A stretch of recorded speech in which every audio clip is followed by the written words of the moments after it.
Hola, buenas tardes, buenas noches. Hoy estamos por tercera vez reunidos y reunidas para tratar el tema de brujas que EPEC nos invita a tratar durante estas sesiones. Un tema muy interesante, muy importante, y tengo la alegría de presentar a Ernesto Gallardo, quien va a tratar el tema de hoy. ¿Quién es Ernesto Gallardo? Él es profesor de la Facultad de Filosofía y Letras de la UNAM. Es doctor en filosofía, especialista en filosofía medieval y renacentista, y amigo de la casa. Somos todos oídos. Estamos atentos y atentas. Muchas gracias, Lina, y muchas gracias a Mario, y gracias pues a la organización del EPEC, a todos los que vienen a esta transmisión. Pues muy agradecido porque me hayan invitado, por darme la oportunidad de acompañarles en esta tarde de octubre. Y pues bueno, voy a compartir la pantalla es posible, ¿verdad, Mario? Sí. Ok, voy a compartir la pantalla para pues, pasarles una presentación que acompañe pues, mis reflexiones sobre este asunto que vamos a tratar hoy, que tiene que ver con el tema que ya pues, en las sesiones anteriores se han ido comentando con relación al problema de las brujas. Voy a retomar algunas ideas de lo que se ha expuesto más atrás, y me gustaría, a la luz de estas reflexiones históricas y antropológicas que el día de hoy pues me daré a la tarea de realizar, pues hacer la observación de un problema filosófico central, que es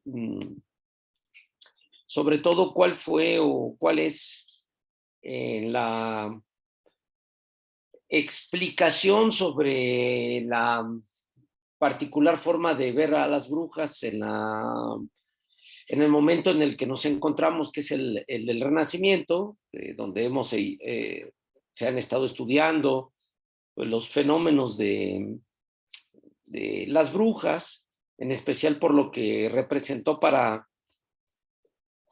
el mundo moderno la aparición de las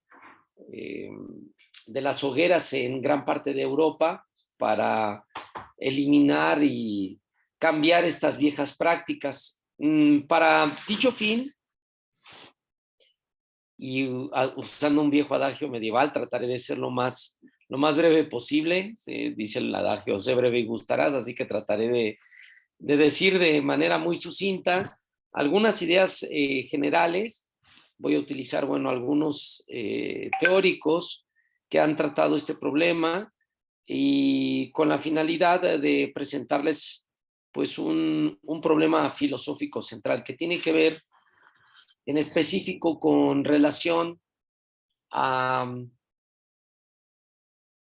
qué significó para el mundo moderno, para nuestro mundo moderno, la persecución de las brujas y la destrucción de la magia como parte de las figuras, como parte de las condiciones centrales de conocimiento antiguo, porque la magia, igual que pues estas mujeres poderosas que han aparecido una y otra vez desde la antigüedad, pues van a tener un papel muy importante en la configuración de nuestro mundo moderno. Trataré de tomar algunas ideas que probablemente ustedes ya hayan escuchado, ustedes disculparán si se repiten, pero ya saben, la repetición es pedagógica. Trataré de repetirlas simplemente para anotar en líneas generales algunas de las ideas que pretendo argumentar, y al final les propondré esta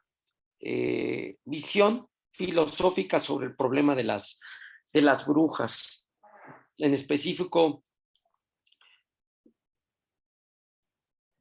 algunos elementos que pueden darles una orientación básica sobre lo que significan estos personajes para la historia de nuestro mundo moderno.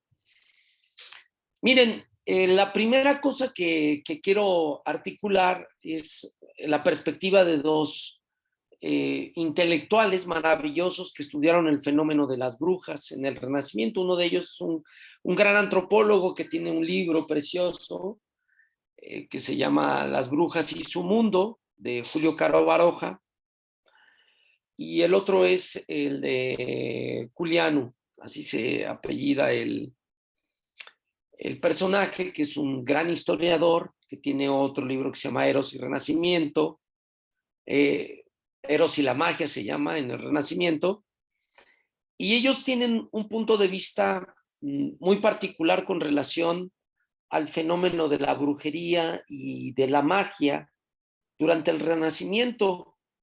De hecho, el libro de Caro Baroja hace toda una, que es un libro muy erudito, al que pues les recomiendo mucho, al que invito a mis escuchas a que lo revisen, a que lo lean. Está libre en internet, es un libro que se puede descargar fácilmente, si es que ustedes lo quieren consultar, por ahí se encuentra libre en la red. Y una de las cosas que se pregunta a Caro Baroja, que hace una extensa historia sobre la magia y la brujería, es qué ocurre en este preciso momento, que es el siglo XVI, que va a cambiar el papel social de la bruja. Una de las cosas que va a señalar Caro Baroja y que resulta muy importante para nuestras reflexiones de esta sesión, pues es que durante todo el mundo antiguo,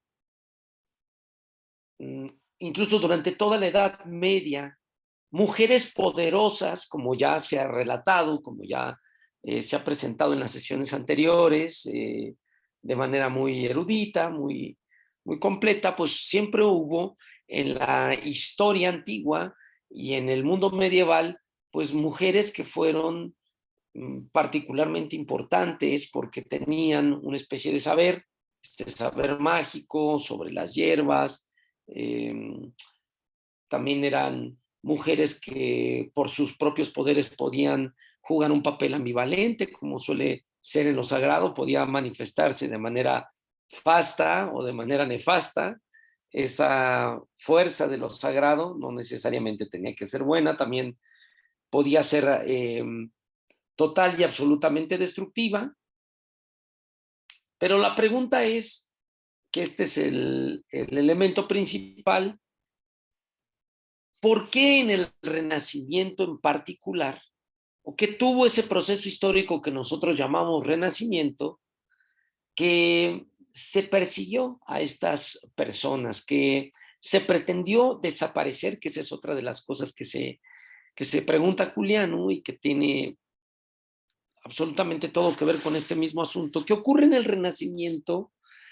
Que se encienden las hogueras, que hay una persecución abierta a este tipo de personajes. ¿Y qué ocurre en ese momento histórico que estamos viendo una abierta posición con respecto a lo que va a significar en la cultura moderna, en el mundo contemporáneo, las brujas y la magia? ¿Qué va a ocurrir en el Renacimiento? Que se va a extender el afán de destruir a la magia como forma de conocimiento y a las brujas como personaje principal en el combate a este tipo de difusión de saberes, ¿no? Que se encontraba muy arraigado en la cultura. Tanto Baroja como Culianu ofrecen dos razones que son a todas luces complementarias y que se explican dadas las condiciones históricas en las que esto se gestó. La primera, y esto es algo que debemos tomar en cuenta dentro del contenido político y social de lo que está ocurriendo después del siglo XI, después de la reforma de Gregorio VII con la querella de las investiduras, que es el esfuerzo que va a hacer la Iglesia Católica para consolidar su proyecto de universalización, que va a triunfar. De hecho, después del siglo XI, recuerden ustedes, hay el propósito abierto de acabar con cualquier clase de herejía o de signo evidente de paganismo en el cristianismo europeo occidental. Y la Iglesia Católica va a hacer un esfuerzo muy fuerte durante el siglo XII, durante el siglo XIII, que es cuando empiezan las guerras contra los cátaros, cuando empieza ya abiertamente a quemarse a estos personajes y se les empieza a perseguir muy fuertemente. Va a ser que la Iglesia Católica va a tener como propósito, junto con los reinos, de destruir a todas las concepciones paganas o heréticas de cristianismo. La segunda razón, y esta es una consideración que debemos tomar o abrir los ojos, debemos tomar muy en serio, comprenderla en su profundidad, que fue en el momento histórico en el que nos encontramos, es decir, hacia finales del siglo XV y en la primera mitad del siglo XVI, las transformaciones políticas, económicas y sociales que se están dando durante el siglo XV y el siglo XVI, sobre todo con lo que va a corresponder a los conflictos que van a arrastrar desde mucho tiempo atrás las dos instituciones de organización política, económica y social más importantes de la Edad Media, que van a ser la Iglesia y el Reino.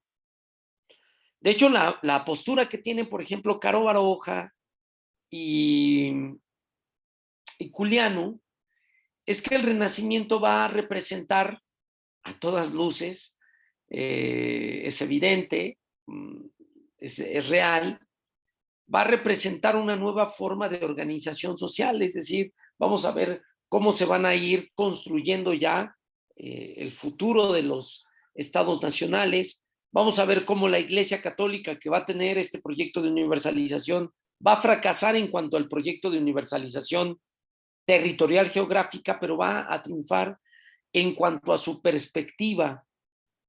Un cristianismo es el que va a triunfar finalmente, es el que va a derrotar a los demás cristianismos, como pues ha sido fuertemente explicado, ¿no? Por los especialistas del cristianismo, por los historiadores, por los sociólogos que pues nos han retratado cómo es que una forma de cristianismo, que es la que llegó hasta nuestros días, es la que va a terminar por consolidarse y es la que va a terminar por triunfar como proyecto de universalización ideológica. La religión cristiana va a terminar por ser un bloque bien definido hacia finales del siglo XV y este bloque va a terminar por colapsar con la reforma protestante, aunque debemos decir que el cristianismo de las iglesias protestantes pues son en realidad cristianismos fundados en la materia ideológica del cristianismo católico, ¿no? Ese que considera a Jesús hijo de Dios, ¿no? Entonces, estas dos razones son fundamentales para entender cómo es que un periodo histórico tan valorado, que como bien se ha señalado una y otra vez en la historia de nuestro mundo occidental, es tan importante como el Renacimiento, pudiese existir algo como la quema de brujas, como la persecución de la magia. ¿A qué se debe que el personaje de la bruja, y a qué se debe que un conocimiento, un saber como el de la magia, haya sido excluido, derrotado, destruido, parcialmente expulsado dentro del del conglomerado de prácticas sociales y culturales que aportaron al Renacimiento, y que todo esto haya terminado pues en las hogueras durante el Renacimiento. Pues las dos razones, amigos, principales, los dos argumentos centrales, va a ser este esfuerzo que va a hacer la Iglesia Católica, que va a terminar por consolidarse, pero que va a encontrar su gran obstáculo en la Reforma Protestante. Ahorita más adelante hablaré un poco más sobre esto, me daré un tiempo para explicarlo con más detalle. Y la segunda es que estamos en un momento coyuntural. Estamos en un momento en el que las dos instituciones más importantes van a empezar a tener graves problemas para poder consolidar su fuerza, para poder organizar la economía, para poder organizar las condiciones históricas.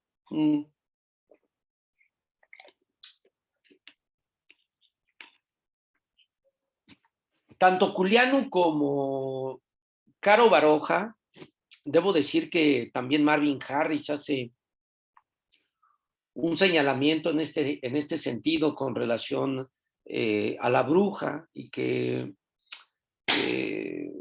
pues es muy especial, es muy importante, porque una de las cosas que van a argumentar más fuertemente estos especialistas es que la brujería que se va a combatir durante el Renacimiento va a tener que ver con la teoría esta de René Girard, amigos, y que es también muy, muy importante, que me va a servir para señalar algunas de las ideas que voy a desarrollar en este momento, que es la del chivo expiatorio. En la cadena de estructuración vertical que supone el reino, que supuso la Iglesia Católica, digamos que el eslabón más débil, la persona con la que había menos derechos o se les reconocían menos derechos en las condiciones del mundo medieval, pues era la mujer, pero no cualquier mujer, sino la mujer rural.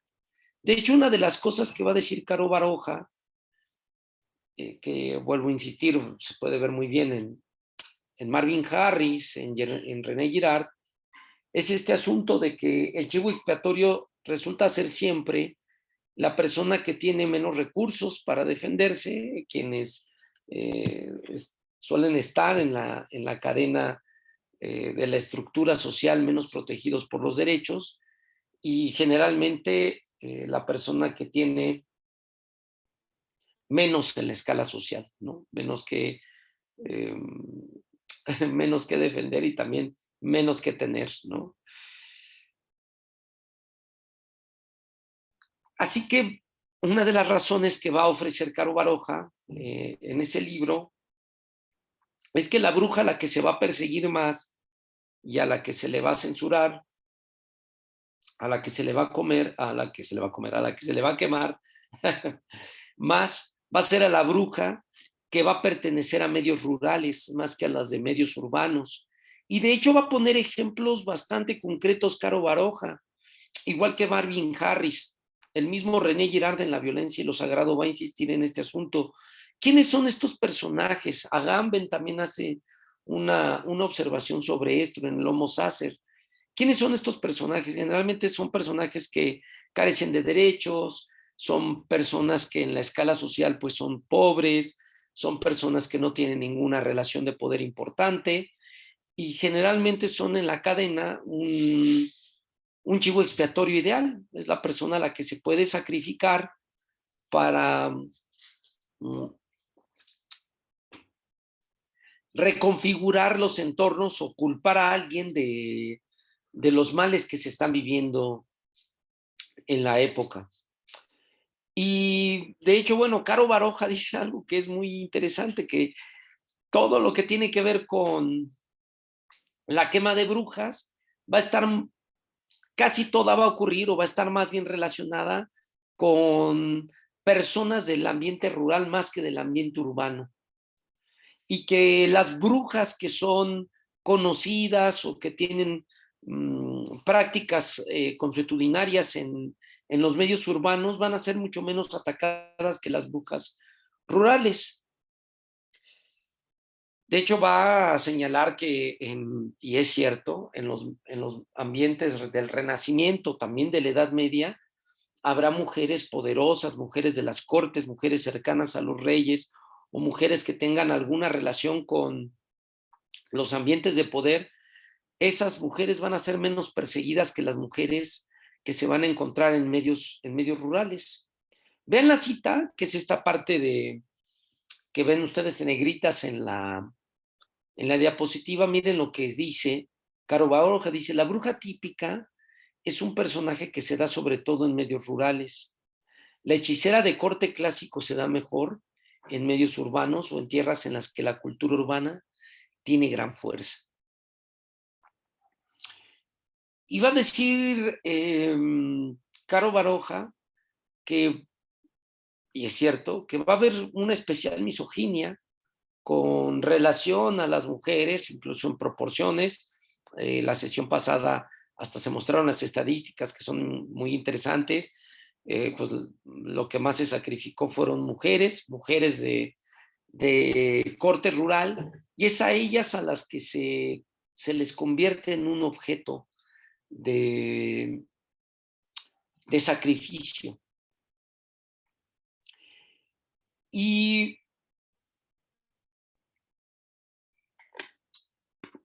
una de las razones que van a esgrimir los especialistas en el área, y que quiero compartir con ustedes y que me gustaría defender como argumento principal de esta sesión, es que está unido fuertemente este vínculo de persecución a las brujas con lo que había ocurrido durante, y que dice otro gran historiador, Robert Mugenbel, que había ocurrido hacia finales del siglo XI, hacia principios del siglo XII, que es la nueva teología sobre el mal que va a implementar la Iglesia Católica, y que como proceso histórico va a llegar hasta el Renacimiento, hasta la quema de brujas, y que se va a terminar hacia finales del siglo XVIII. Y tiene que ver con esa construcción sobre que aquel que ha permitido, aquel que ha construido o ha permitido que las instituciones políticas, institucionales, económicas mantengan cierto nivel de organización, que eviten las enfermedades, que eviten los males, pues tiene que ver con que el diablo y el mal empieza a convertirse en una razón principal, empieza a convertirse en un chivo expiatorio ideal para acabar con lo que está ocurriendo, con los males que están ocurriendo en estos siglos. Y entonces una de las cosas que van a decir es que cuando estalla la Reforma Protestante, la Iglesia Católica está terminando de consolidar ese proyecto. Hay una gran teología, si ustedes ven digamos, estas historias del diablo, que hay muchísimas, hay unas preciosas, maravillosas. Yo les recomiendo la que está publicada, la de Robert Mugenbel, que está publicada en Fondo de Cultura Económica, traducida al español por Fondo de Cultura Económica, donde Mugenbel muestra cómo ese proyecto político está asociado a una nueva teología sobre el mal. Y esa teología, amigos, va a afectar directamente el Renacimiento.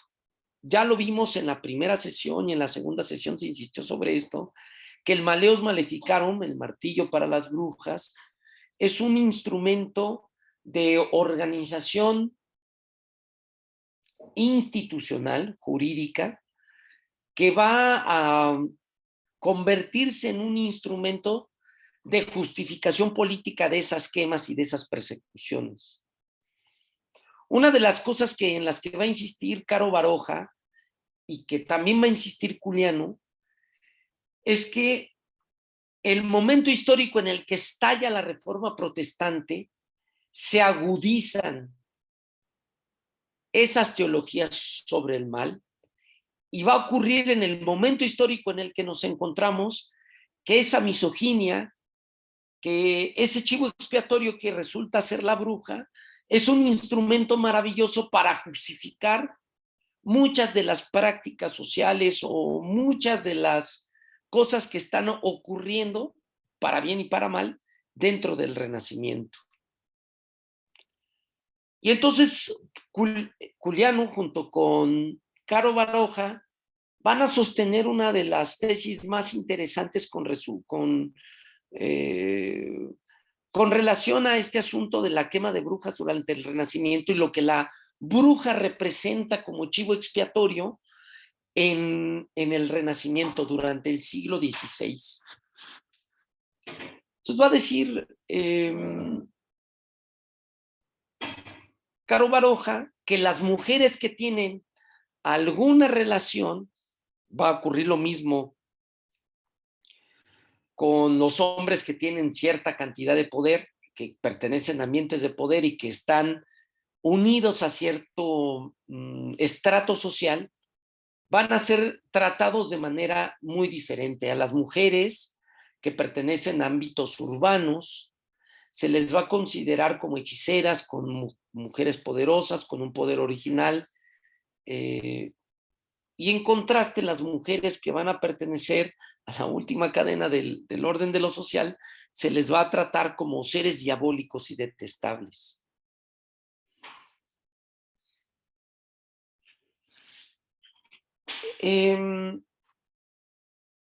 El asunto principal, y esta es la cosa más interesante que va a defender Culianu y que también va a tratar Caro Baroja, es que la persecución política y religiosa que se da durante este momento histórico no va a afectar mucha de la visión en los círculos sociales y culturales sobre las brujas y la magia.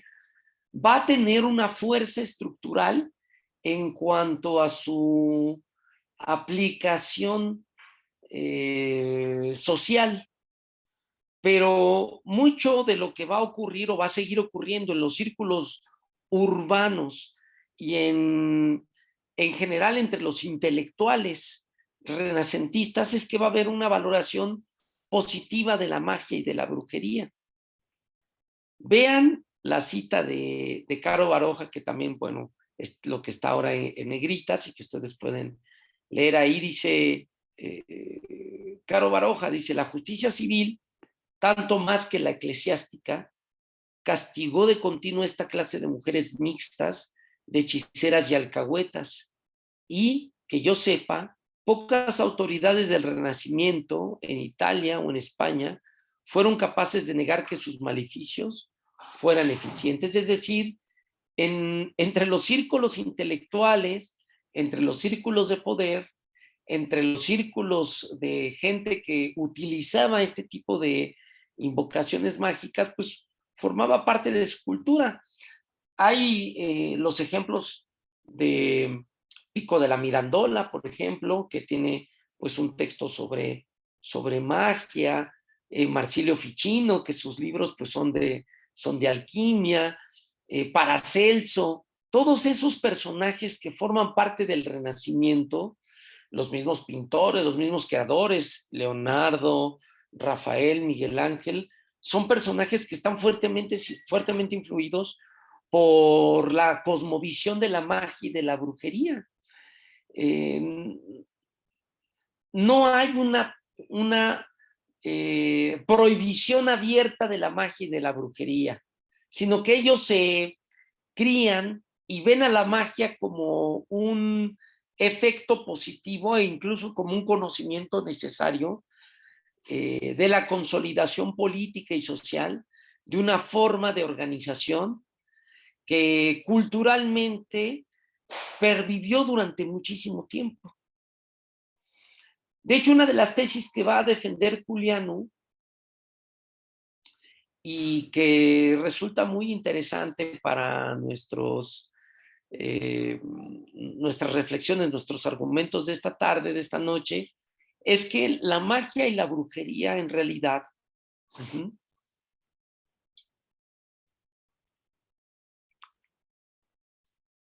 van a ser perseguidos de la misma manera por católicos y por protestantes. De hecho, van a estar unidos tanto los católicos como los protestantes, cosa que vimos en la sesión anterior, van a perseguir de la misma manera a las brujas. La pregunta de Juliano, como de Caro Baroja, es ¿por qué? ¿Por qué Lutero va a tomar una postura abierta en contra de la magia y de la brujería?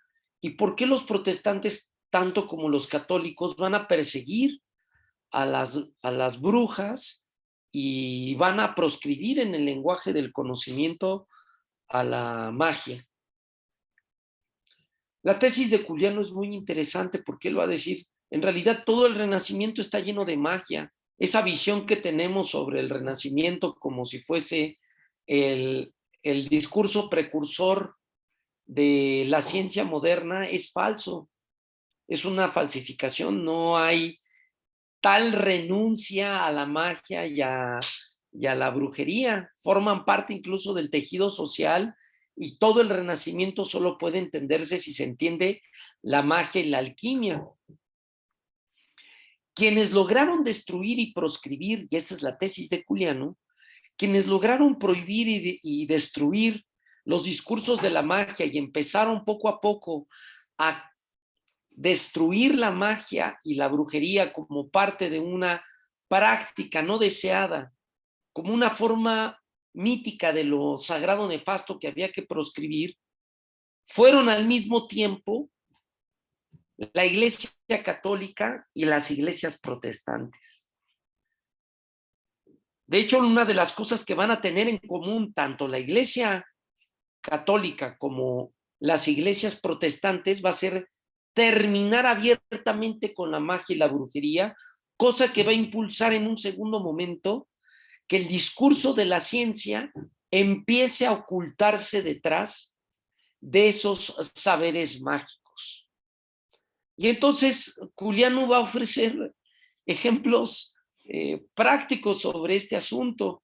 Va a ofrecer, por ejemplo, la biografía de Newton, que Newton, como ustedes saben, amigos, escribió más del 70% de la obra de Newton, pues son tratados de alquimia, son tratados en los que Newton trató, esa gran figura de la ciencia moderna, pues trató de encontrar los mensajes cifrados cabalísticos en la Biblia para poder convertir los metales en oro.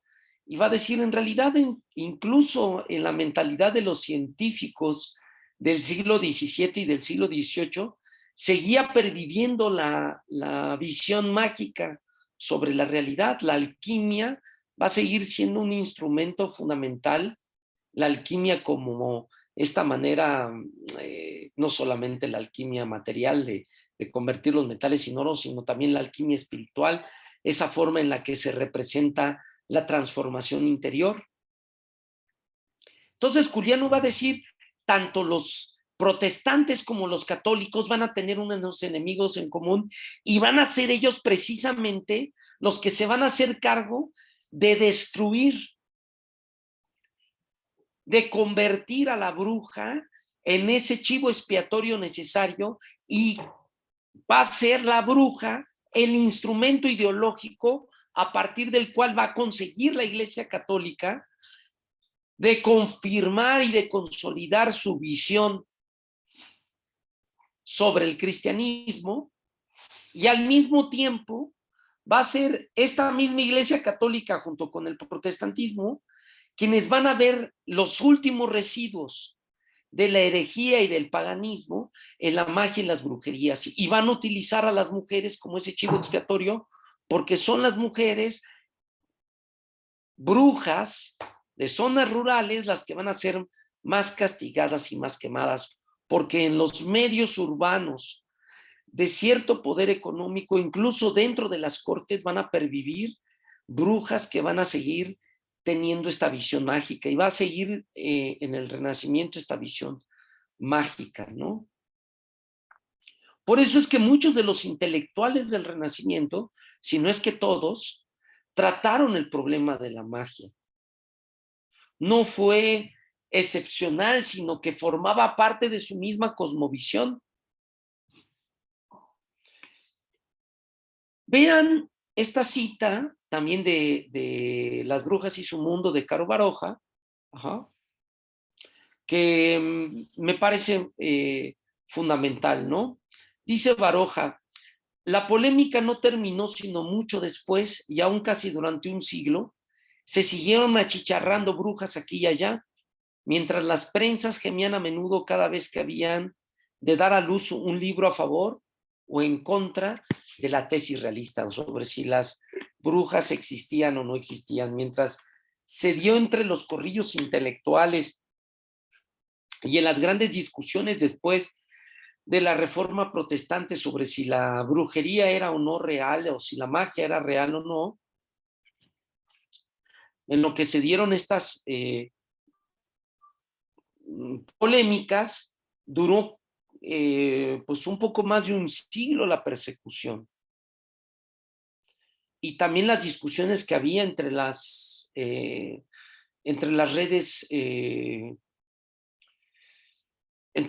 teológicas e intelectuales, que fueron ellos los que dieron más la lucha en contra de la brujería y los que discutieron más sobre su verdadero valor.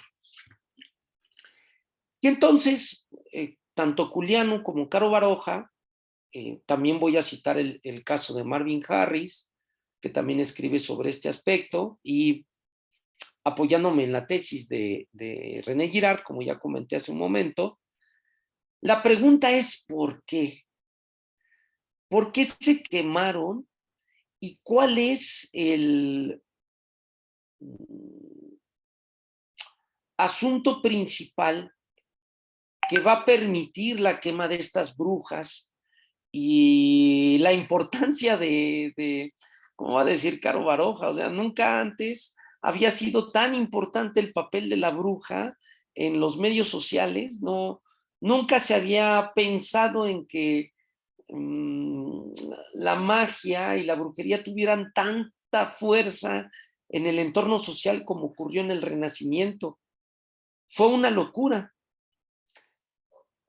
Y utilizar estas formas de chivos expiatorios para consolidar, para formar parte de una construcción ideológica, es algo que hemos visto a lo largo de la historia del mundo. Ahora, las brujas durante el Renacimiento van a fungir este papel. ¿Cuál es entonces la razón principal para que se hayan quemado y que la brujería tomara ese papel tan importante dentro de las discusiones intelectuales? ¿Y cómo es que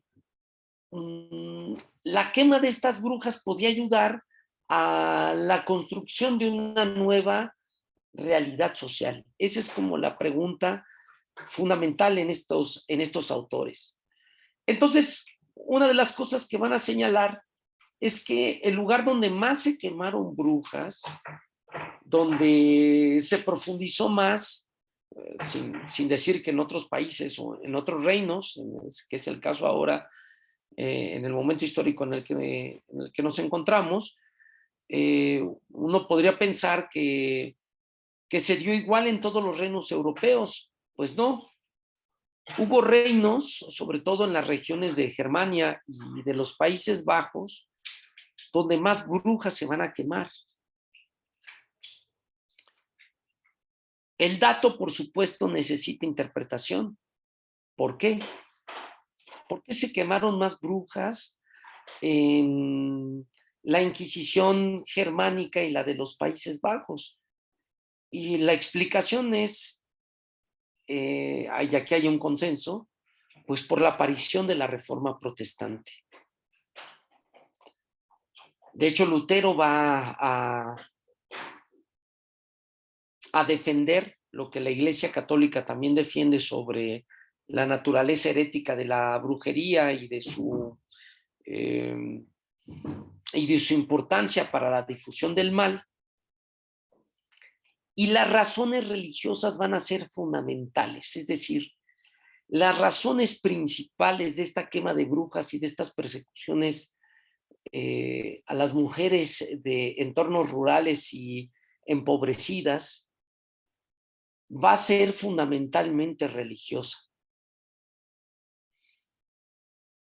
Es decir, las condiciones en las que podemos comprender, las motivaciones por las que podemos comprender esas quemas de brujas en esos países, tiene que ver con el choque que va a haber, un choque brutal entre la reforma protestante de Lutero y la Iglesia Católica. El Malleus Maleficarum aparece, como ustedes recuerdan, amigos, hacia finales del siglo XV, con pues la idea de acabar con las últimas herejías y también para poder condenar y perseguir a enemigos políticos del Papa. Cuando estalla la reforma protestante, las cosas cambian radicalmente y el Malleus Maleficarum se empieza a convertir en un instrumento de defensa para quemar primero protestantes, que esa es como la finalidad principal. Y al mismo tiempo los protestantes se defienden y empiezan a construir su propia identidad persiguiendo y proscribiendo a las brujas.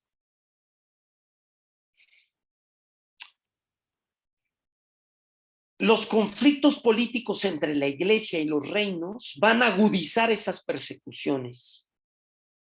Las razones religiosas van a también tener como trasfondo estas razones políticas que empiezan a impulsar una enorme agenda de justificación con relación a la proscripción del mal. Porque finalmente, ¿qué es lo que se persigue cuando se está tratando de destruir a estas mujeres y a estas brujas? Pues de lo que se trata es, sobre todo, de evitar que el mal se propague en el mundo y que ese mal se convierta, ontológicamente hablando, en el principio fundamental de la realidad. Así que Caro Baroja va a señalar algunas de esas características que se van a perseguir y que van a ser el motivo principal de la persecución de brujas durante esta etapa del Renacimiento. Se las quiero leer, amigos, porque me parecen fundamentales para comprender algunas de las cosas que estoy pues ahora hablando y que me gustaría que discutiéramos un poco hacia el final de la presentación. Baroja observa tres características principales. ¿Cuáles son esas características? Bueno, pues que hay autores que conciben los conventículos de las brujas al modo medieval antiguo, es decir, como presidido por una especie de divinidad pagana. Es decir, la razón religiosa es que esas brujas en realidad funcionan porque son adoradoras de una divinidad pagana.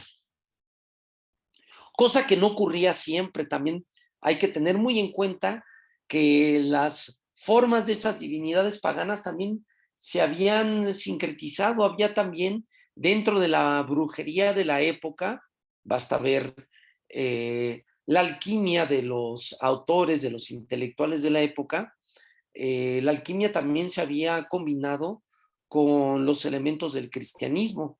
Basta ver el texto que escribe Pico de la Mirandola con relación a la brujería. Otra característica de cómo se describe las características de la bruja en el Renacimiento son aquellas que conciben a la bruja como Sabbat. Es decir, que Satanás es directamente quien genera los pactos que permiten su encumbramiento y su poder dentro del mundo. Y va a haber también, dice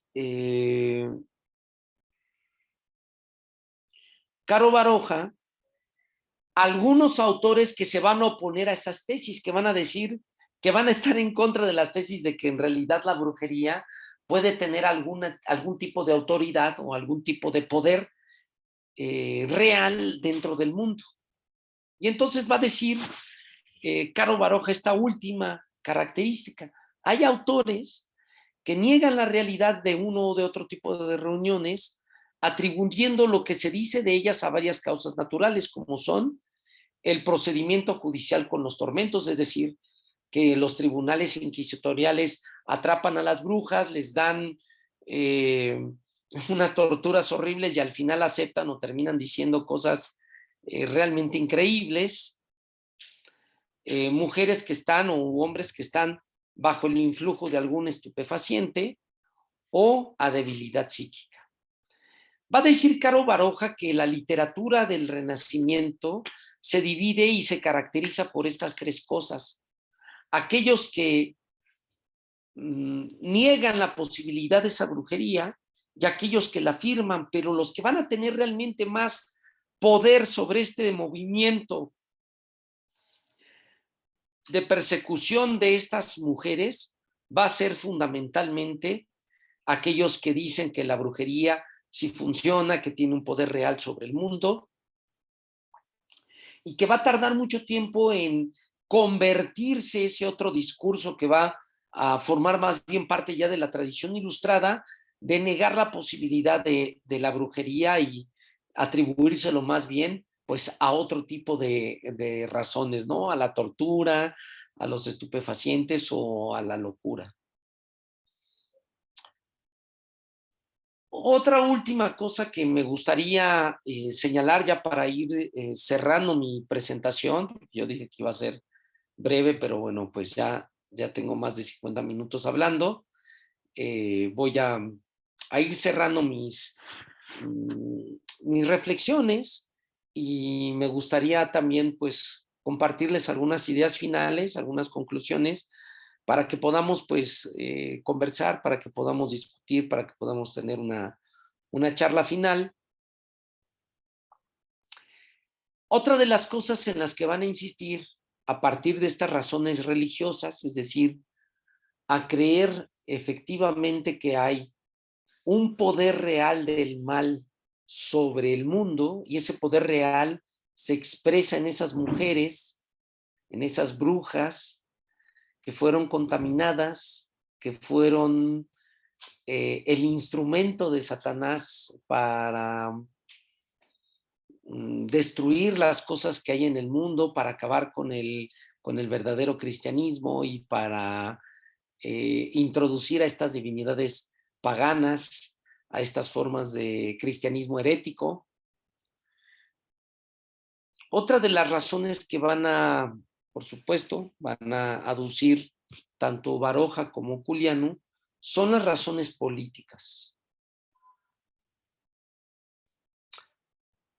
Si en la discusión vamos a ver más bien más juristas, más hombres de ley que teólogos y filósofos, es por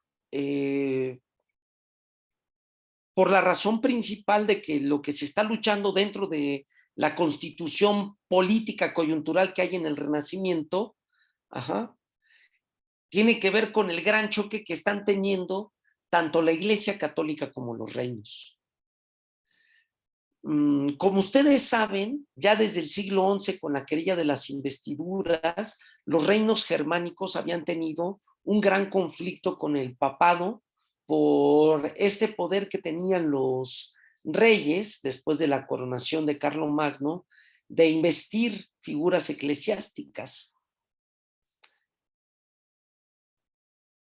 Ese proceso histórico que inicia con la reforma de Gregorio VII en el siglo XI va a tener sus consecuencias de largo plazo, va a tener sus consecuencias a lo largo de los siglos.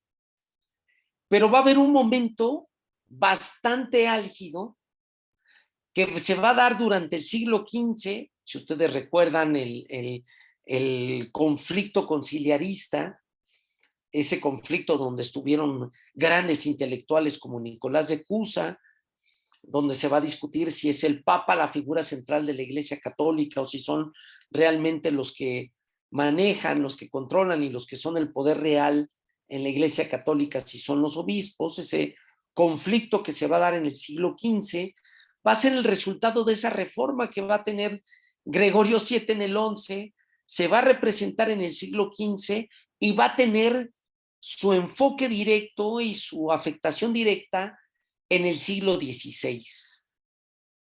las brujas, la magia van a estar en medio de este gran conflicto político coyuntural.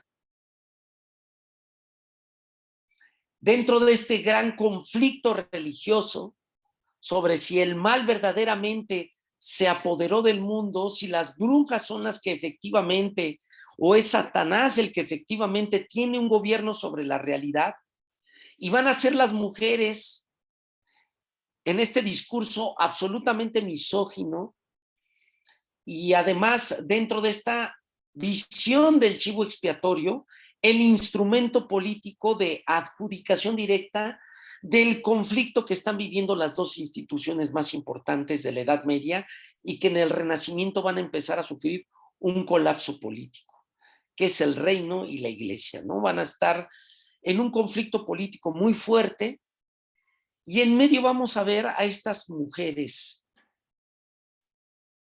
Por eso es que hay más juristas que teólogos y filósofos discutiendo. Muchos de los teólogos y de los filósofos que escriben al respecto de esto, generalmente lo hacen con mucho cuidado porque las persecuciones se empiezan a convertir en algo bastante serio.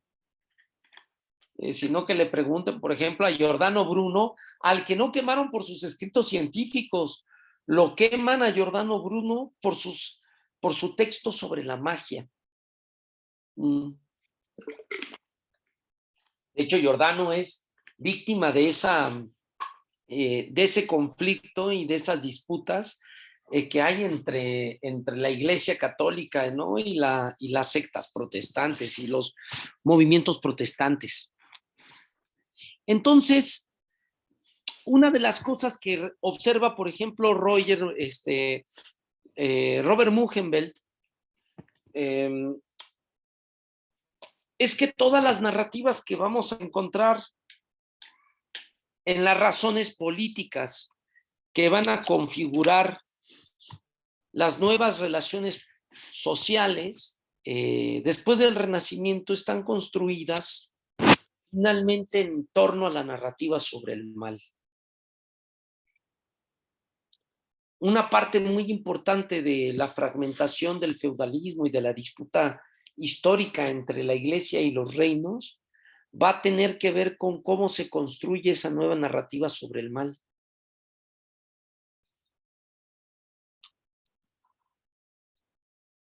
Quiere decir entonces que las razones religiosas y las razones políticas están fuertemente entrelazadas en ese espíritu político, religioso, social y cultural, económico también, en el que se van a articular dos fuerzas, dos instituciones muy fuertes que van a buscar reconstituirse, reconfigurarse, una porque está viviendo el cisma más importante de su historia, que va a ser la Reforma Protestante, y la otra es por cómo se están configurando geográficamente los reinos en ese momento histórico en el que hablamos.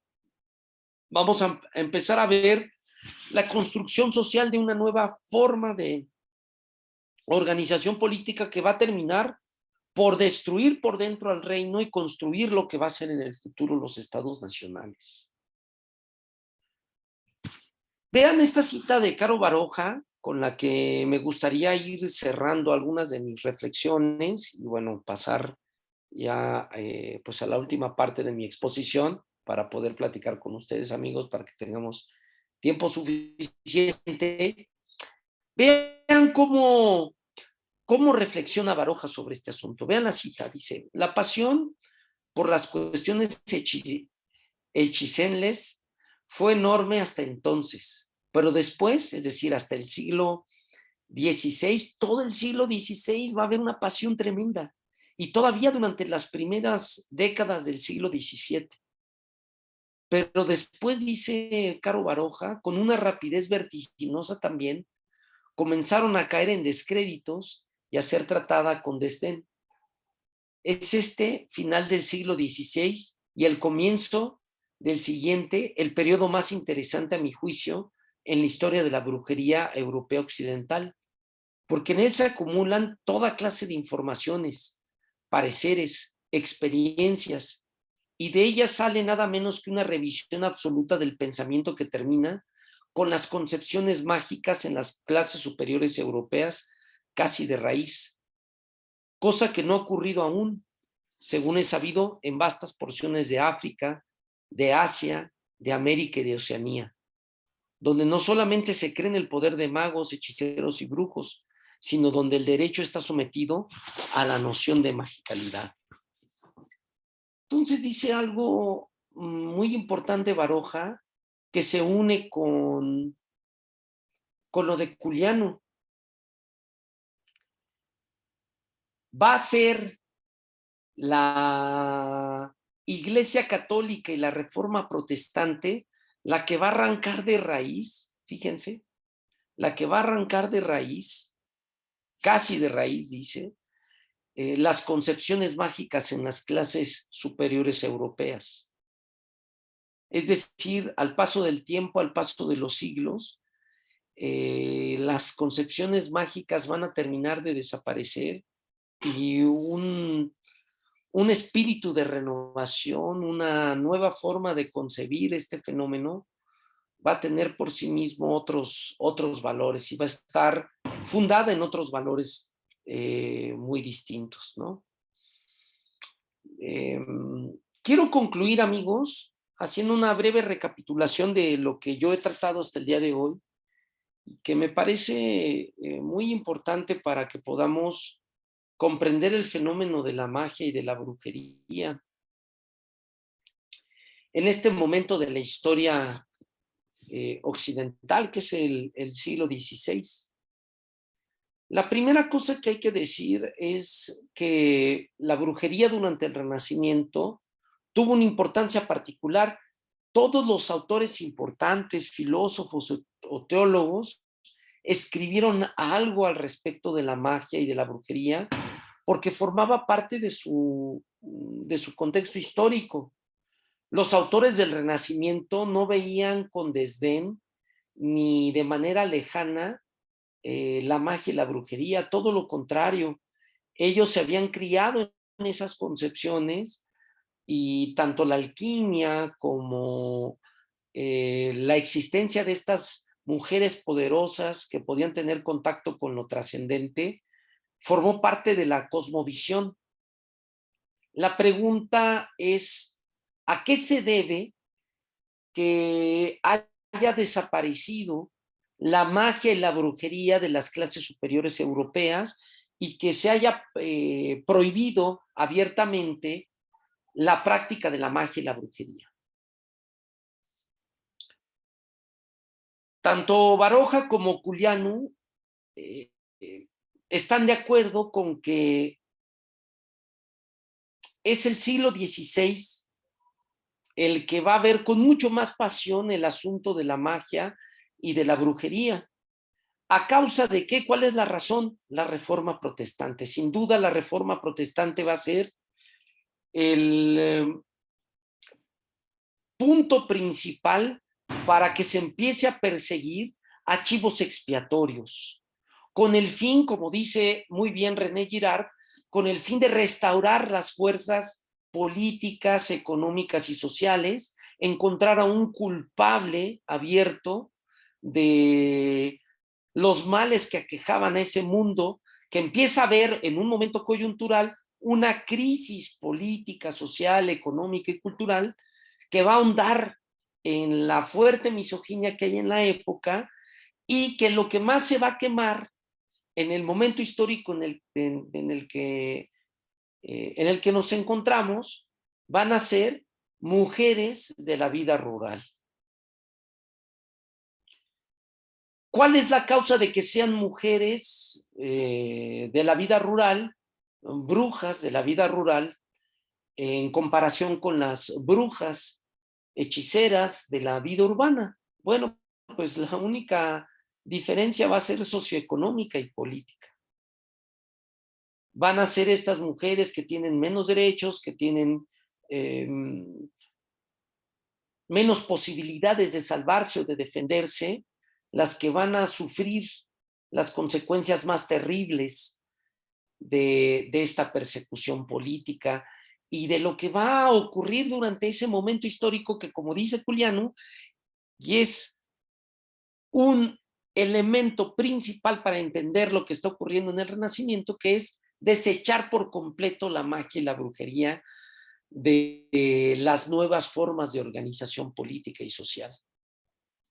¿A causa de qué? De que la Iglesia Católica quiere consolidar ese proyecto que ya tenía desde el siglo XI y desde el siglo XII, de construir al cristianismo como un solo bloque, acabar con cualquier clase de herejía y paganismo. Y esa razón se va a ahondar, se va a hacer más profunda con la aparición de las sectas protestantes.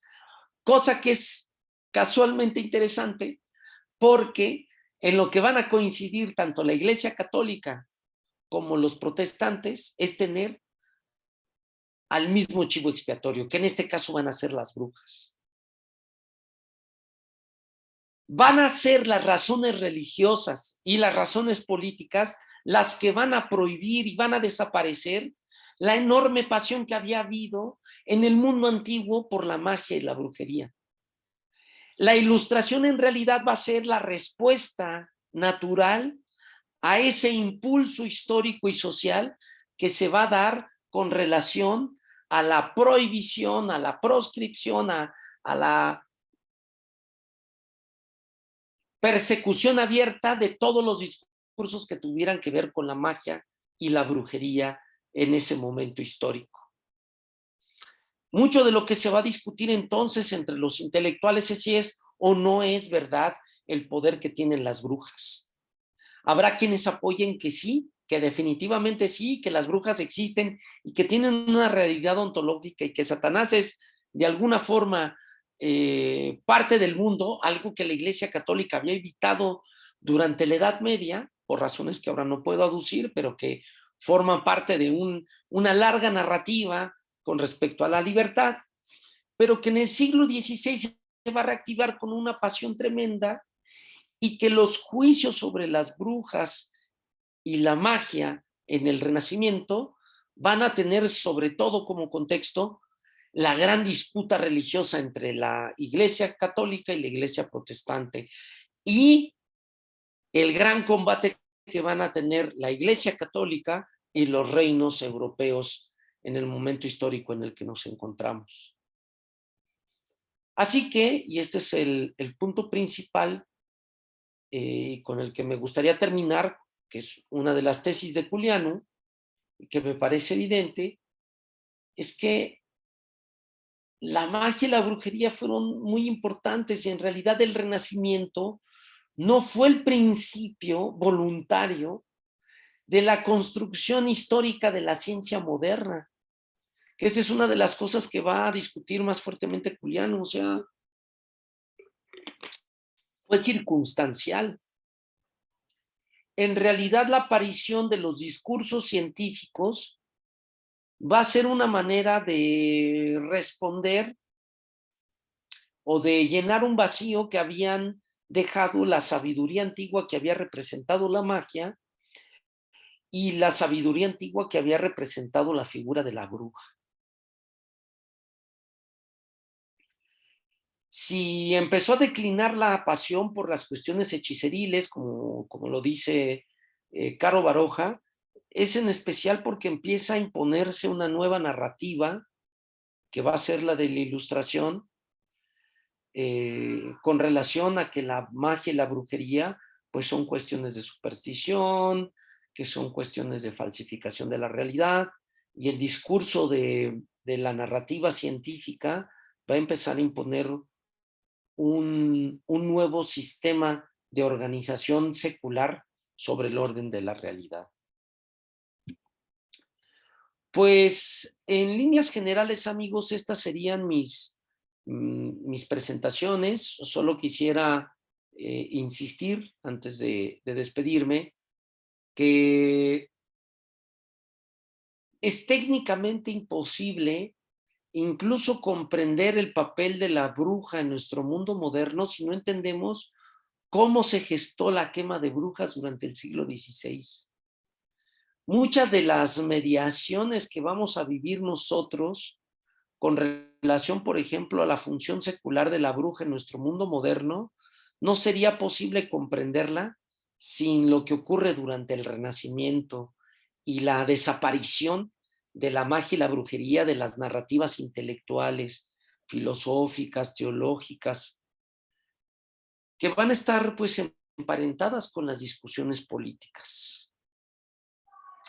Así que, pues, en líneas generales, esta sería mi presentación, no sin antes, pues, agradecerles a ustedes el que me hayan permitido, pues, conversar, presentar estas ideas generales sobre la magia y la brujería durante el Renacimiento, estos autores maravillosos. Y bueno, pues estoy a sus órdenes si es que quieren preguntar algo, platicar algo, pues agradecerle a todos y pues le paso a Lina de nuevo la palabra, la moderación de esta tarde, agradeciéndote mucho la presentación, Lina. Muchas gracias. Hemos quedado, yo creo, sorprendidos y sorprendidas con la tremenda exposición que hiciste, sobre todo por la importancia que se dio al tema político, social, histórico, que eso en realidad centra el tema, digamos, que nos convoca.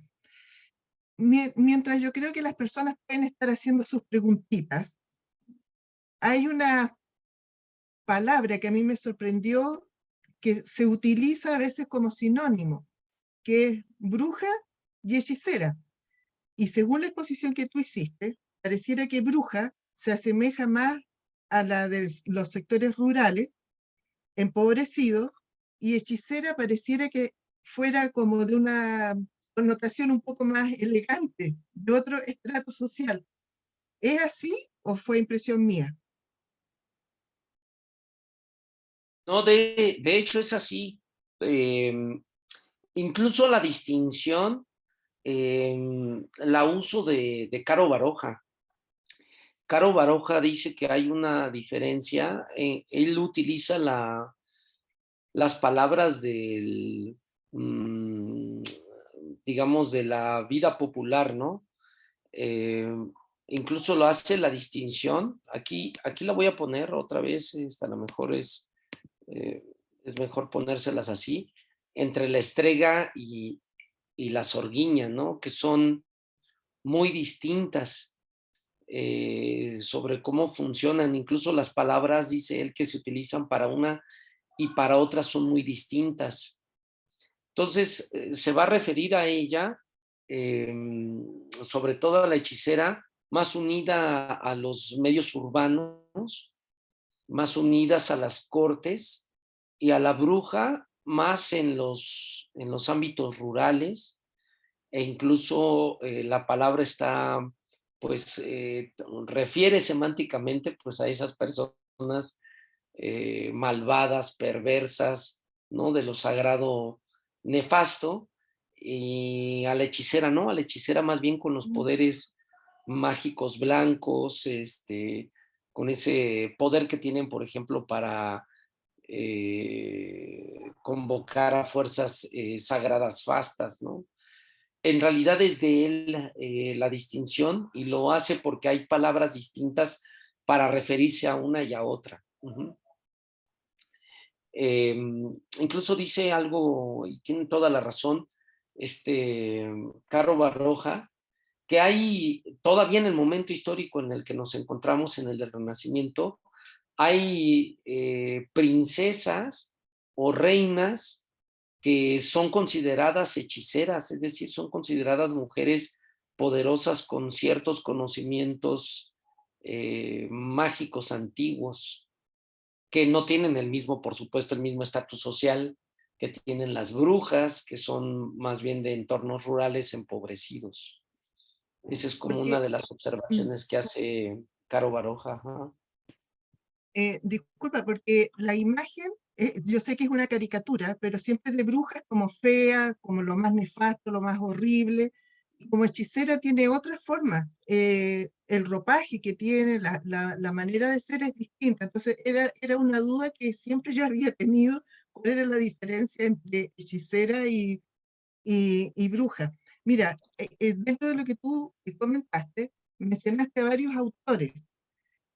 ¿Sería posible que tú escribieras en el chat los nombres, o no sé si Mario los conoce, los nombres de los autores y los libros a que te referiste? Porque nosotros podríamos tratar de guardarlos para buscarlos después y leerlos en profundidad y analizar un poco más el tema.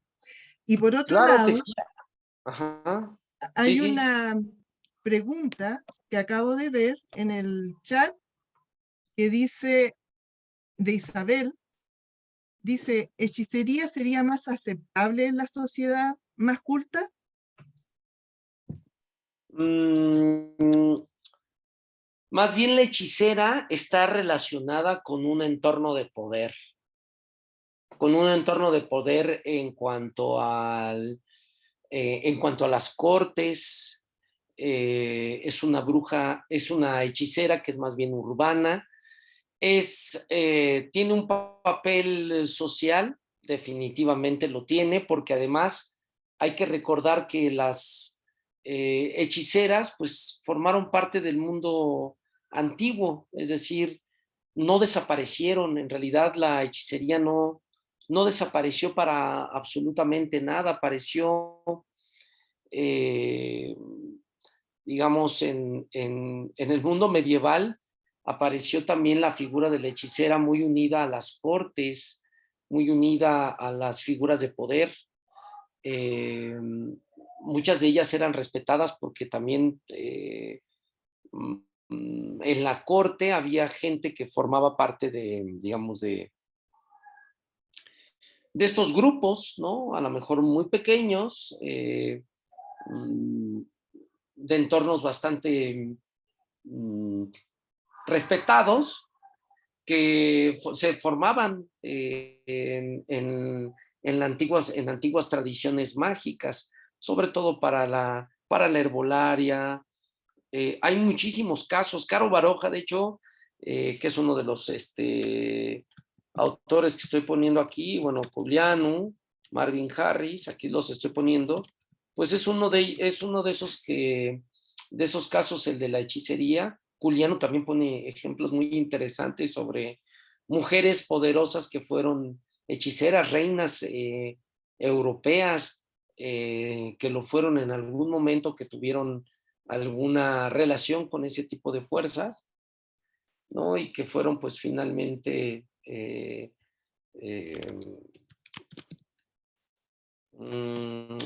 pues relacionadas con alguna zona de poder, ¿no? Alguna relación con el poder. Miren, pues ahí algunas de las cosas las está dejando aquí Sí. Cuitlagua, aquí Daniela, ¿no? El de Caro Baroja, que es muy famoso, ¿no? El de las brujas y su mundo, el de Juliano, Eros y magia en el Renacimiento, que es un libro precioso. Bueno, el de Marvin Harris, que es de cerdos, brujas, no me acuerdo exactamente, tiene otros subtítulos.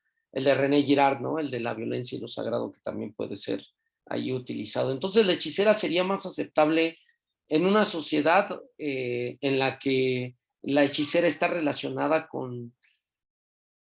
pues con los cuadros de poder, con la organización política.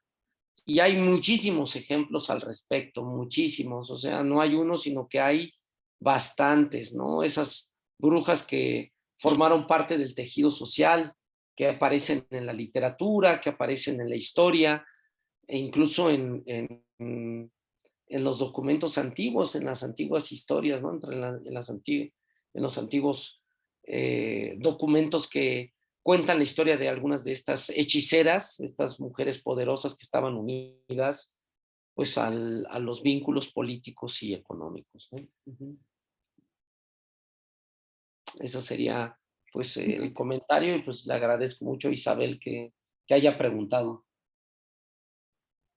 ¿Alguna otra pregunta, algún comentario? Aprovechemos estos minutos que nos quedan. Mario. Gracias, Lina. Gracias, Ernesto. Bueno, muchas preguntas, ¿no? Y comentarios. Con esto que donde nos ubicas, ¿no? Como en las transformaciones históricas, no sé, se me ocurría que tal vez en esta persecución de las brujas, el mismo cristianismo se construyó como su crisis, ¿no? Al perder como un poquito la importancia simbólica, ¿no? Atacando a la brujería y después viniendo con un paradigma científico en donde la pregunta es, o sea, en esta ubicación que nos hacías, ¿no? Ahora, ¿dónde está el cristianismo? ¿No? O sea, quizá allí también que está en crisis la ciencia y el capital y hay de todo. No sé, o sea, también se me ocurría como una idea, ¿no? ¿Será que ahora necesitamos a las brujas, ¿no? Para que vuelvan eso como a hacer eh, figuras que den significado a nuestra realidad, ¿no? O sea, tal vez no tal las brujas, sino las mujeres, ¿no? En su papel social, con otra sensibilidad en los conocimientos, también como rescatando este enlace con lo ecológico, ¿no? Porque siguen excluidas, ¿no? Las mujeres siguen excluidas en la estructura cristiana y no sé si también, bueno, estuvieron mucho tiempo de la ciencia y del poder, ¿no? Creo que también estamos como una revuelta, un retorno, ¿no? De la mujer, de las brujas. ¿Cómo ves, Ernesto? Sí, una de las razones que hay, digamos, en los especialistas que tratan el tema, estoy pensando ahorita, por ejemplo, en Esther Cohen, que también tiene un libro sobre el Renacimiento, sobre la magia en el Renacimiento, que es precioso, que también lo recomiendo mucho. Dice Esther Cohen que es cierto que los momentos coyunturales, cuando hay alguna crisis religiosa o alguna crisis política, siempre sufren más aquellos que se encuentran excluidos del entorno social, es decir, aquellos que resultan más frágiles en los sistemas políticos y económicos. Entonces, ella piensa, por ejemplo, en el mundo contemporáneo, el migrante sería la figura de ese chivo expiatorio, es como en la cadena del sufrimiento y en la exposición política y social contemporánea, el migrante es como pues un ser sin derechos, pues si pudiéramos decirlo así, el eslabón más débil en la cadena de la estructuración política de una organización social como el Estado Nacional. Eh, el migrante siempre pues un excluido. Entonces, dice Esther Cohen que incluso una de las razones por las que la mujer resulta eh, perseguida en el momento histórico del Renacimiento en el que nos encontramos, es decir, la razón principal de su persecución es que su papel social está a punto de transformarse, pero también al mismo tiempo resulta ser en el tejido social la persona más excluida, es decir, en la cadena de la vida social, la mujer rural empobrecida en la Europa occidental es el instrumento perfecto para convertirla en un chivo expiatorio. Uh-huh. Entonces dice Esther Cohen, y esto es yo creo que la parte más bonita de ese libro, porque ella trata de explicar esta misoginia sin control, una de las cosas que va a decir es precisamente que la coyuntura va a exacerbar esa misoginia que ya existía. Lo único que va a hacer es exacerbarla y convertir a las mujeres en el instrumento del conflicto entre la iglesia protestante y la iglesia católica. Van a ser el instrumento perfecto de la intolerancia, el instrumento perfecto es el chivo expiatorio de culpar a alguien de los males que aquejan al mundo. Entonces la mujer se va a convertir ahí en un instrumento de persecución política y en una razón principal va a estar en medio del conflicto entre estas dos instituciones que son las más importantes. Y ahora comento un poco más con relación a esto otro que estabas diciendo, Mario. Y esa es la verdadera razón por la que se consolidan los dos proyectos, que esa es la parte más interesante, pero como dices tú, también va a ser el signo de una transformación política de la Iglesia Católica en la configuración de la geografía internacional. Voy a decirlo de otra manera. Una parte muy importante de lo que permitió el vínculo de la Iglesia Católica con los reinos europeos y consolidar a Europa como un continente, es precisamente que el reino franco, el de Carlomagno, el de Pipino el Breve, el de Carlos Martel, lograron hacer un gran pacto político con la Iglesia Católica, cosa que la Iglesia Católica había evitado durante mucho tiempo, pero que con el reino franco, con la instauración del feudalismo y con el propósito de acabar con todas las denominaciones cristianas, con arrianistas, maniqueístas, cátaros, para acabar con todas esas denominaciones cristianas, va a ser un gran bloque histórico, tanto como lo representa Kierkegaard, ¿no? El trono y el altar, va a decir Kierkegaard, le va a llamar a eso la cristiandad de forma negativa, ¿no? Van a ser esas dos fuerzas que se van a unir para construir y consolidar una visión sobre el cristianismo. Pero el cisma del cristianismo va a traer consigo mismo, es decir, la reforma protestante va a traer consigo misma la ruptura de esos vínculos políticos.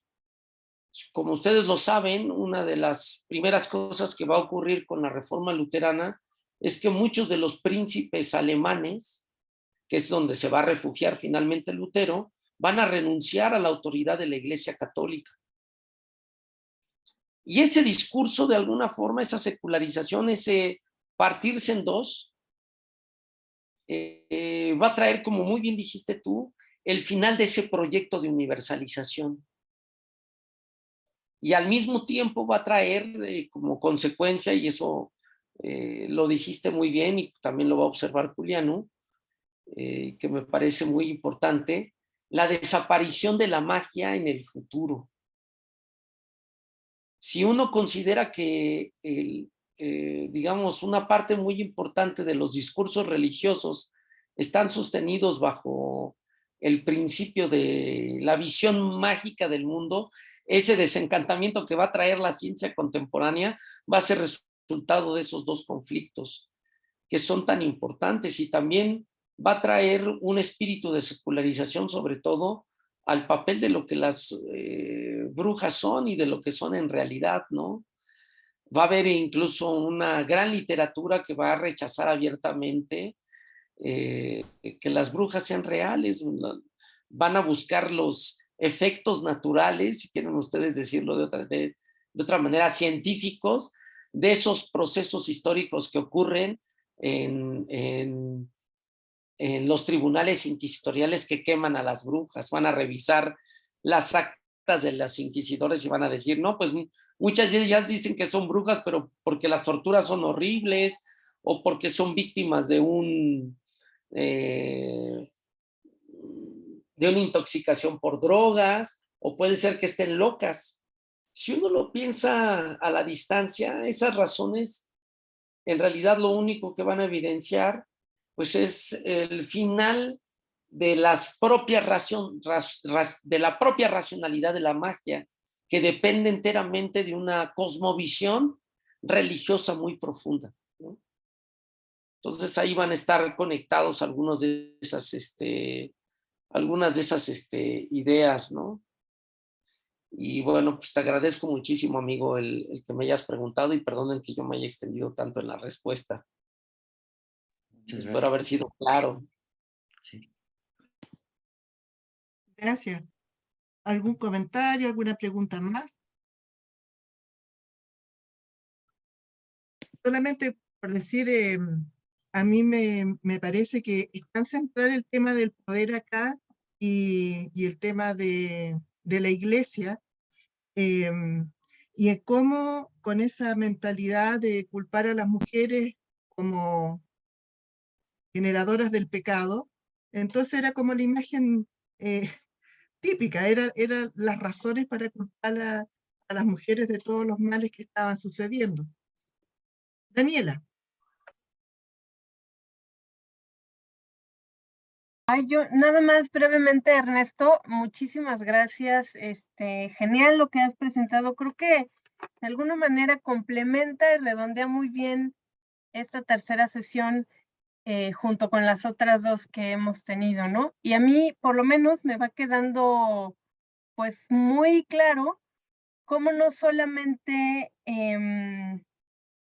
claro, ocurre este proceso de persecución y todo esto, pero no solo es la persecución de algo existente, sino que es la construcción de esta idea y de este sujeto, o sujeta en este caso, que es la bruja, ¿no? O sea, aquí se crea una idea de bruja totalmente distinta al parecer de lo que había, de lo que había pasado antes, y con un contenido muy particular que además se usa, es como este otro maligno que se usa para construir la idea de nosotros, ¿no? En un contexto de conflicto donde parece que la brujería y sí, ser acusado de bruja era como la papa caliente, ¿no? Y entonces se la pasaban mutuamente entre, bueno, protestantes y católicos. Y creo que haces de manera muy genial, la verdad, pones a la brujería como en el centro de pues las transformaciones históricas de un momento muy particular que es el Renacimiento, ¿no? Entonces a mí me parece muy interesante. Tal vez ahí a mí me interesaría, no te lo digo como pregunta porque yo sé que es otro tema, pero me parece también muy interesante pensar en este momento cómo que se están sembrando, digamos, también las semillas del capitalismo, ¿no? O de lo que vamos a conocer después como capitalismo, con este surgimiento del poder de la clase burguesa, del surgimiento de los burgos, adquiere otro significado totalmente el trabajo. O sea, también hay una transformación histórica en términos de la economía política del momento, que me hace imaginar que podrían haber también razones, no lo sé, o sea, es como una tarea para investigar, pero me parece muy interesante, que podrían haber también razones económicas para que las mujeres rurales en particular fueran perseguidas, ¿no? Además de o sea, además de las cuestiones ontológicas y religiosas que tú ya has señalado. Entonces, bueno, agradecerte, Ernesto, y bueno, a todos y todas.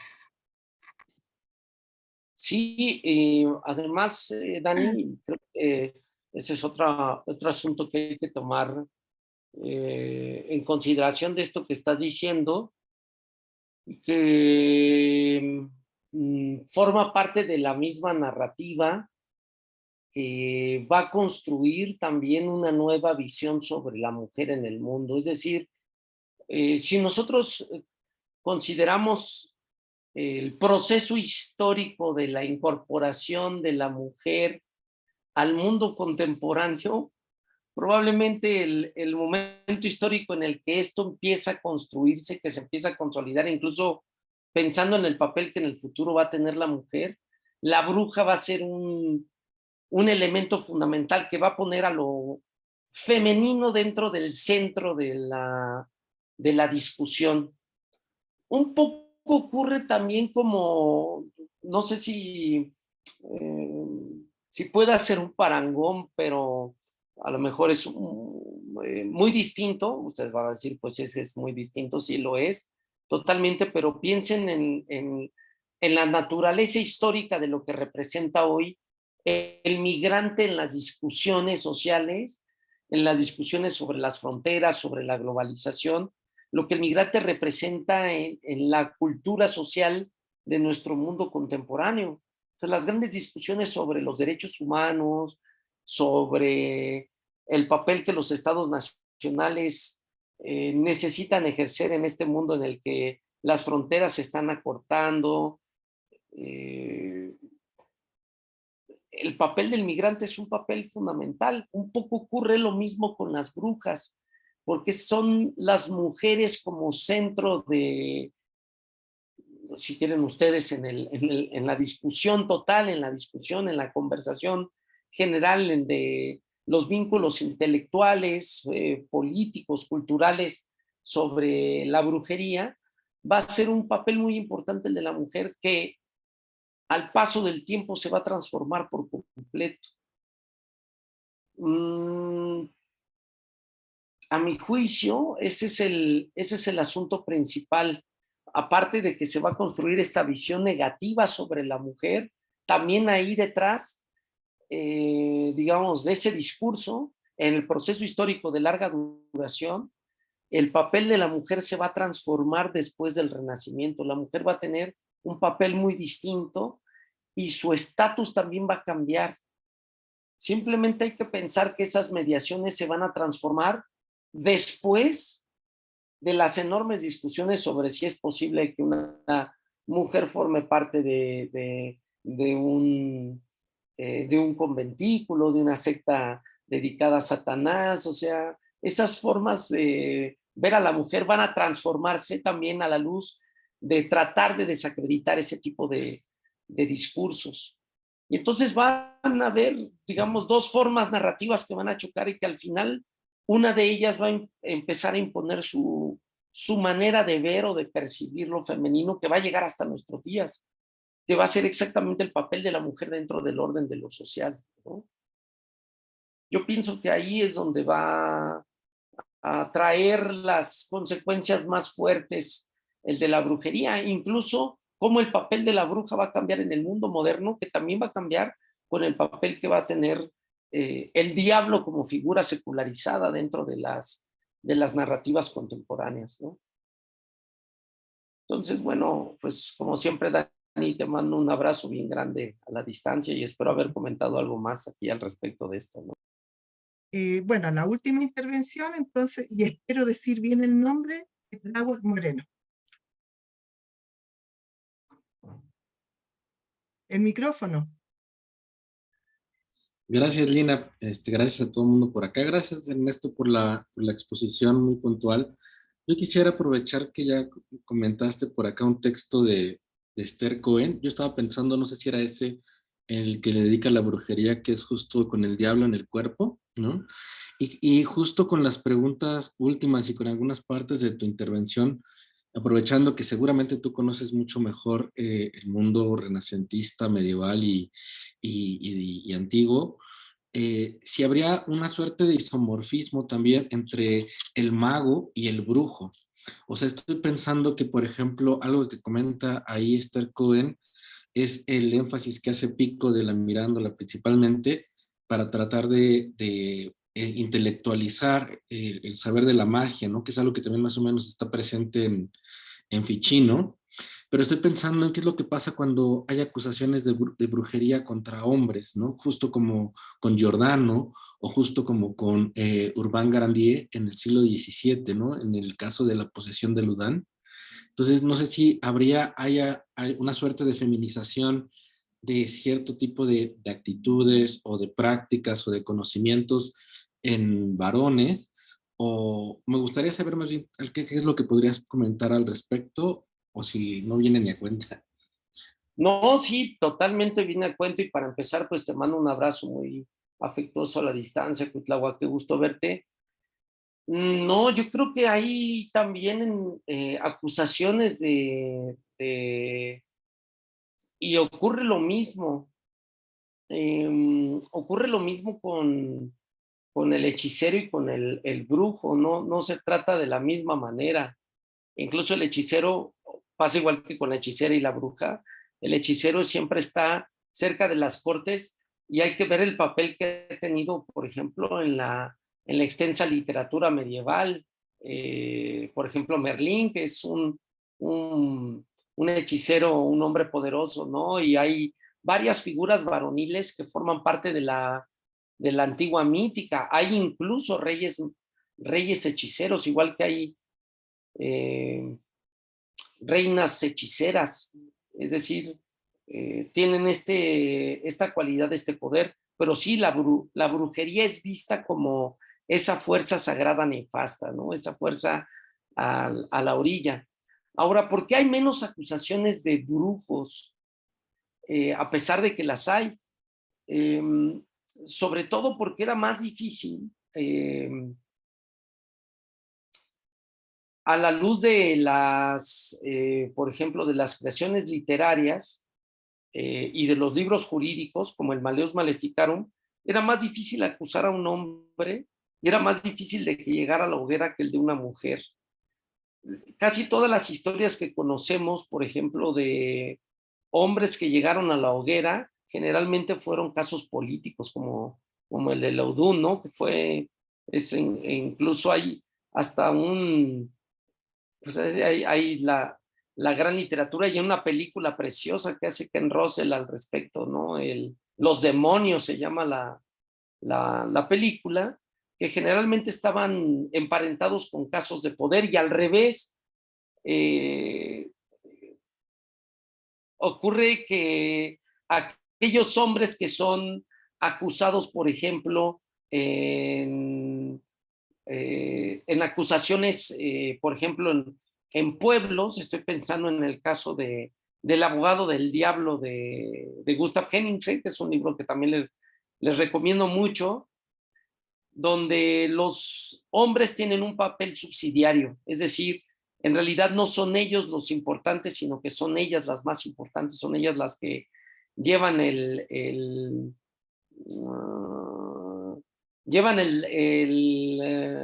la palabra cantante y llevan el poder central, porque son ellas las que son más débiles que los hombres para tratar ese tema, ¿no?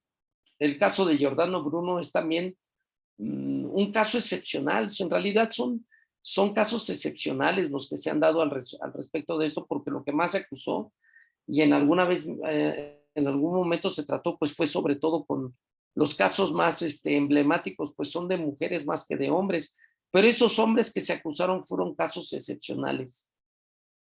Pero, por ejemplo, a Giordano Bruno es un caso excepcional. Es uno de esos casos, como la misma Esther Cohen dice, Juliano también trata este asunto en Eros y Magia, pues son casos excepcionales.